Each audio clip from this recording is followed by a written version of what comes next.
దేవునికి వందనాలు తెలియజేస్తూ మరి ఈ పాస్టర్స్ ఫెడరేషన్ మీటింగ్ను ఈరోజు జరుపుకోవడంలో ముఖ్యమైన ఉద్దేశం ఏంటంటే దేవుడు ఎనలేని కార్యక్రమాలు మా జీవితంలో చేశాడు.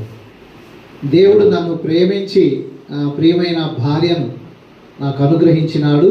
వారి ద్వారా ఈ లోకానికి మొదటగా కుమార్తెను, రెండవదిగా కుమారుని ఈ లోకానికి దేవుడు తీసుకుని వచ్చాడు.